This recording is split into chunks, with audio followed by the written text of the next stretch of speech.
Ahoy there everyone, and welcome to a comparison video. Today I'm going to be taking a look at two different maps. They come in a lot of different names: METAR Maps, LiveSectionals, LightMaps, tons of different names these come in. But basically these are maps traditionally of sectionals, mostly in the US, as for what I found so far. And they have LEDs under different airports, and they will light up and change color based on the weather conditions that are at that airport. So without further ado, we'll jump in to the comparison between a DIY built map and a pre-built map. Apologize also if I sound a little sick. I'm just getting over a cold, so if I sound a little sick, that is why. Another thing to mention, that this map made by LightMaps, they did send over this map for the comparison, but they had no control over what was said in the video or got to see it before it goes up. They just wanted to have a comparison between a pre-built and a DIY map. So the first part of the comparison is going to be the building process slash buying process. Starting with the DIY map.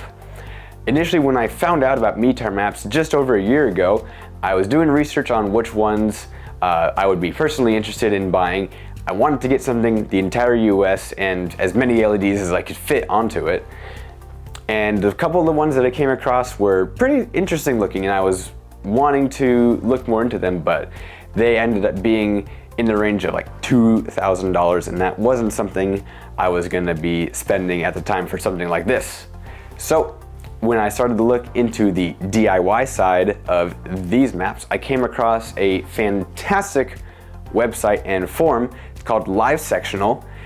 That is also where I got the software that is powering my DIY map. They have a great guide there on how to build one of these maps with different techniques and build techniques, and also a forum. You can ask tons of questions on there. That's where I was a lot, getting help from people on there on how to fix some of the problems, as well as different building techniques.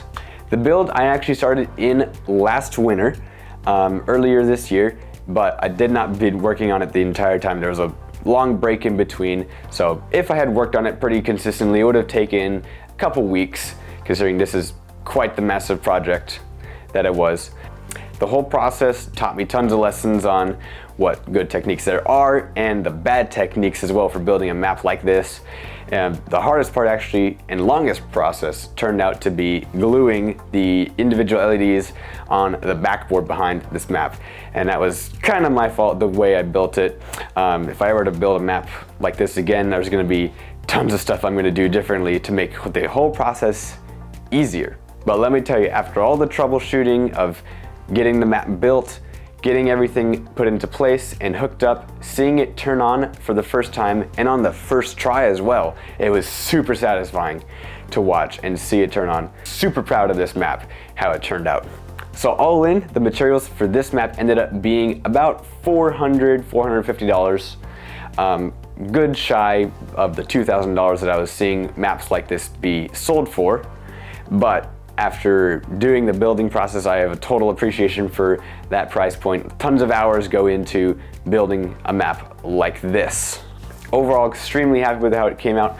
456 airports there are on this map that are lit up, displaying current live METAR information.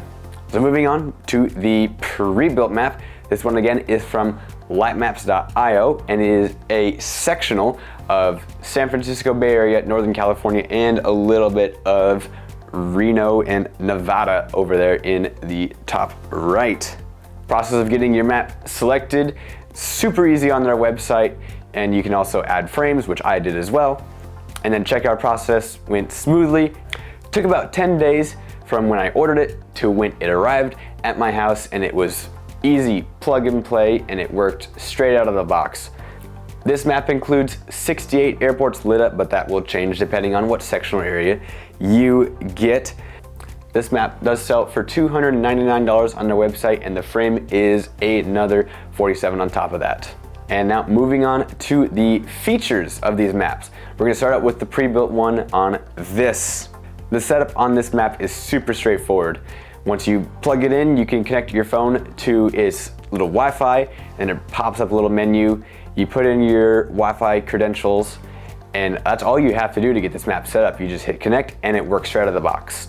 The map allows you to change its display options. The flight category is what the FAA uses to tell the difference between like VFR and IFR, and that uses visibility and cloud ceiling to determine what color the LEDs should be. And then there's the other option in there, which is weather conditions. This is a profile that LightMaps themselves have cooked up, and it will also take into account different weather conditions like rain or winds to help change the colors of the LEDs to give it kind of more full picture, they say, of the weather conditions at that airport. Also in the menu, you can change whether the gesture controls are on or off. All I have to do is wave my hand in front of it, and then it goes into a forecast mode. This will show the forecast of the weather for over the next 24 hours.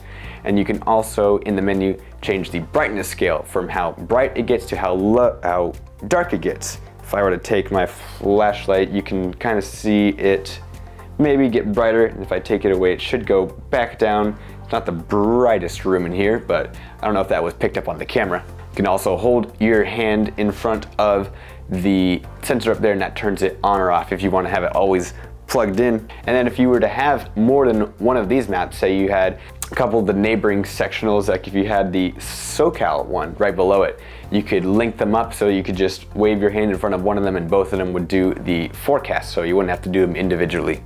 Moving to the DIY map, right now I have it in a very basic setup. Basically it just turns on and off, and it's at one fixed brightness, and that's about all it does right now.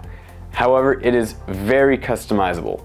For example, I am very easily able to add a light sensor to this, and that would be able to then change the map's brightness dynamically with the ambient light, just like how this map can do.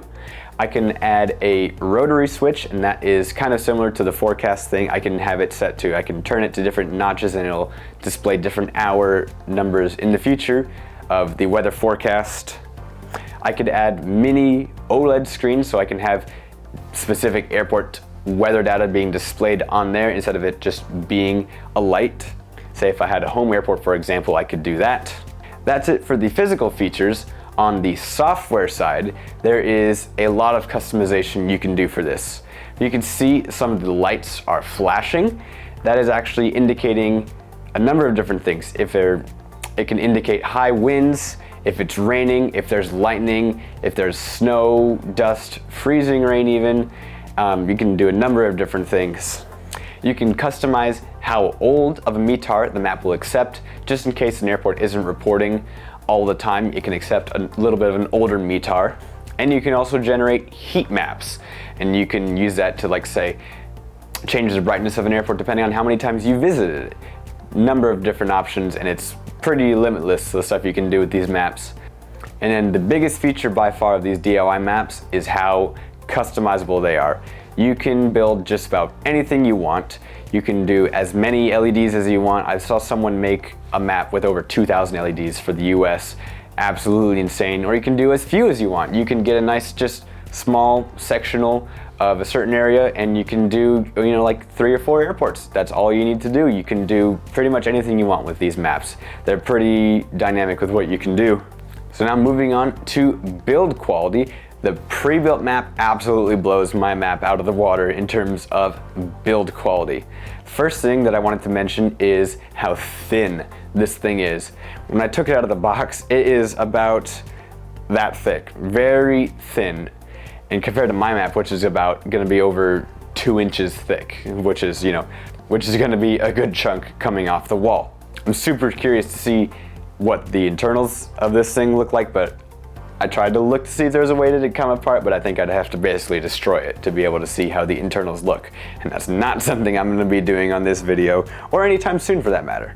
The quality on the frame, absolutely amazing. I am gonna frame mine at some point, but I expect that to be nowhere near as good a quality as this one turned out to be. Another thing I really like about this map as well, compared to mine, is that when it's off, it's actually just the paper. There's no like hole punched in it. When mine is off, you can kind of see you can easily see where the LEDs are. But on this one, it just looks like a regular poster just hanging up, and then it turns on, it's like magic. There's lights coming out of it. It's pretty awesome. The biggest quality gripe I actually have with my map that I built is that if you look closely at some of it, some of the LEDs aren't exactly lined up with the holes that I had hole punched in there. So a little annoying on that part, but it was my first attempt. I did pretty well, I think, for my first attempt. The back of this map is also pretty much a rat's nest. So if I were to ever rebuild a map like this in the future, I have tons of ideas of how I'd do it better for a second attempt. So moving on to the overall and final thoughts for these maps.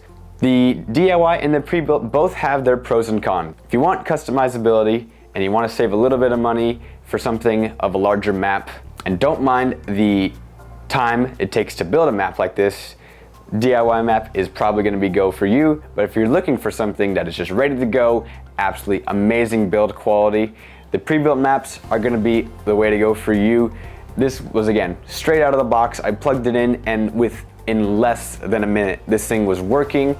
Absolutely no issues I've ever had with this map. It is gonna be hanging on my wall for a long time alongside with this map. So big thanks to LightMaps for sending over this map for the comparison. You can check them out below. I'll also link LiveSectional. This is where I was able to get the guide and software to build my map. I hope you guys enjoyed this little comparison.